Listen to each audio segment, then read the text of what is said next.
ഏതാണ്ട് 250 ലോക്സഭാ സീറ്റുള്ള ഹിന്ദി ഹൃദയഭൂമിയിൽ BJP-യെ മുഖാമുഖം എതിരിടാൻ കോൺഗ്രസിന് ശേഷിയില്ലെന്ന് ഇക്കഴിഞ്ഞ നിയമസഭാ തെരഞ്ഞെടുപ്പ് ഒരിക്കൽ കൂടി തെളിയിക്കുകയാണ്.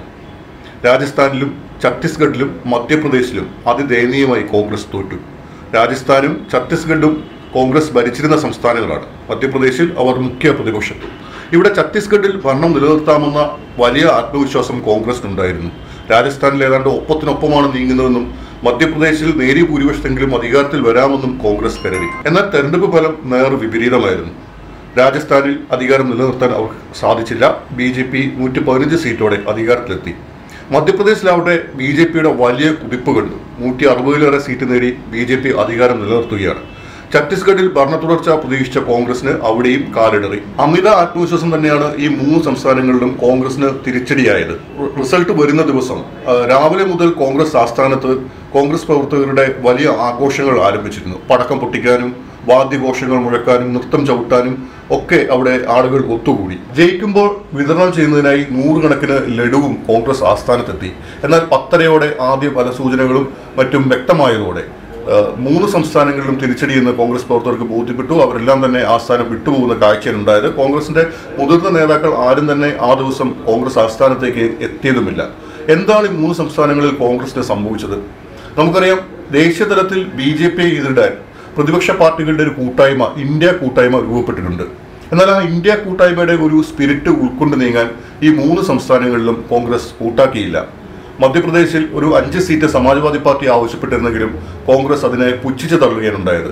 രാജസ്ഥാനിൽ ഇന്ത്യ കൂട്ടായ്മയുടെ ഭാഗമായിട്ടുള്ള CPI-എമ്മും അതേപോലെ മറ്റു ചില ചെറിയ പാർട്ടികളും കോൺഗ്രസിനൊപ്പം ചേരാൻ സാധ്യതയുള്ള പാർട്ടികളായിരുന്നു. എന്നാൽ ഇവരെ ആരുമായി തന്നെ ഒരു ചർച്ചയ്ക്കോ ധാരണയ്ക്കോ കോൺഗ്രസ് നേതൃത്വം തയ്യാറായില്ല.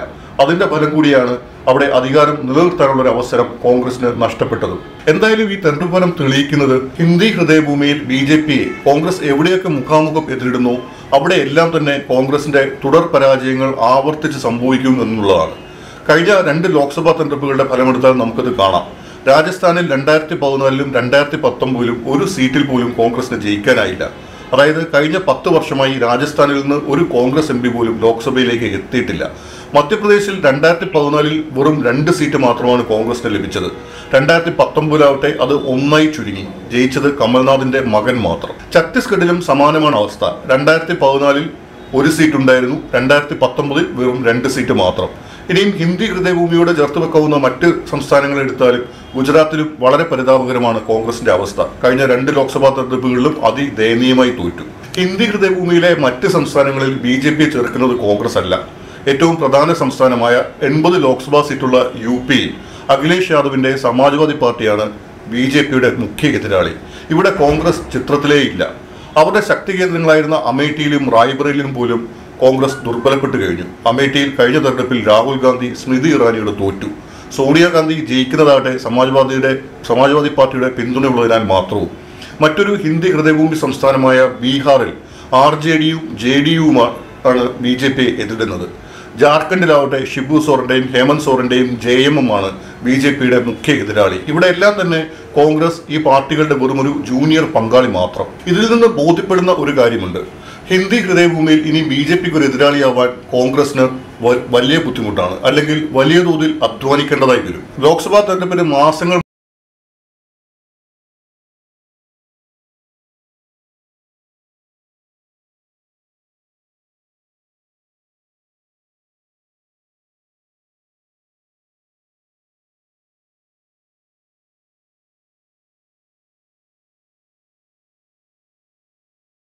ഇന്ത്യ കൂട്ടായ്മയുടെ ഭാഗമായിട്ടുള്ള പാർട്ടികളെയും മറ്റ് മതനിരപേക്ഷ പാർട്ടികളെയും യോജിച്ച് നിർത്തിയിരുന്നെങ്കിൽ ഒരു പക്ഷേ കോൺഗ്രസിന് ഭരണം നിലനിർത്താൻ സാധിക്കുമായിരുന്നു. അവിടെ 2 സിറ്റിംഗ് സീറ്റുകൾ CPM-നുണ്ടായിരുന്നു. മറ്റ് 2ഇടങ്ങളിൽ 2ാം സ്ഥാനത്ത് വന്ന പാർട്ടിയുമാണ്. ഇക്കുറിയും സിറ്റിംഗ് സീറ്റുകൾ നിലനിർത്താനായില്ല എങ്കിൽ കൂടി വോട്ട് നില ഏറെ മെച്ചപ്പെടുത്താൻ CPM-ന് സാധിച്ചു. സിറ്റിംഗ് സീറ്റായ പാദ്രയിൽ 1 ലക്ഷത്തിലേറെ വോട്ട് CPM നേടിയെങ്കിലും 1000 വോട്ടുകൾക്കാണ് BJP സ്ഥാനാർത്ഥിയോട് പരാജയപ്പെട്ടത്. ഇവിടെ കോൺഗ്രസ് സ്ഥാനാർത്ഥി പിടിച്ചത് വെറും 3600 വോട്ട് മാത്രം. ജയിച്ച BJP സ്ഥാനാർത്ഥിയുടെ അനന്തരവനായിരുന്നു കോൺഗ്രസ് സ്ഥാനാർത്ഥി എന്നതാണ് ഏറെ കൗതുകം. നിശ്ചയമായും കോൺഗ്രസിലേക്ക് വരേണ്ടിയിരുന്ന ഗണ്യമായ വോട്ട് BJP-യിലേക്ക് പോയി. അത് CPM-ന്റെ പരാജയത്തിന് കാരണമായി മാറി. മറ്റൊരു സിറ്റിംഗ് സിറ്റായ ദുംഗർഗഡിൽ ശക്തമായ ത്രികോണ മത്സരമാണ് നടന്നത്. അവിടെ BJP വിജയിച്ചപ്പോൾ 9,000 വോട്ട് മാത്രം പിന്നിലായിരുന്നു CPM സ്ഥാനാർത്ഥി. 60,000-ലേറെ വോട്ട് അവിടെ CPM നേടാൻ സാധിച്ചു.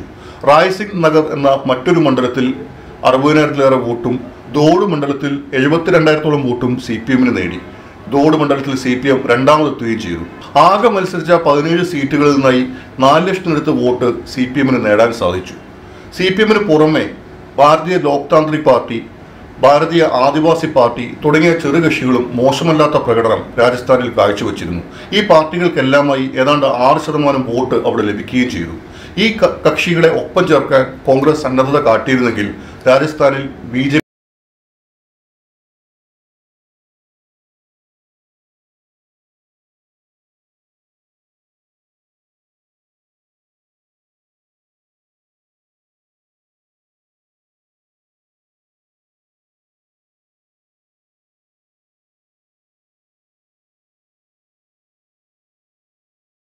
മറ്റ് സംസ്ഥാനങ്ങളിലെല്ലാമായി BJP ചെറുക്കുന്ന മറ്റു പാർട്ടികൾക്ക് ഇന്ത്യ കൂട്ടായ്മയിൽ പ്രാമുഖ്യം കൂടുതൽ കൈവരികയാണ്.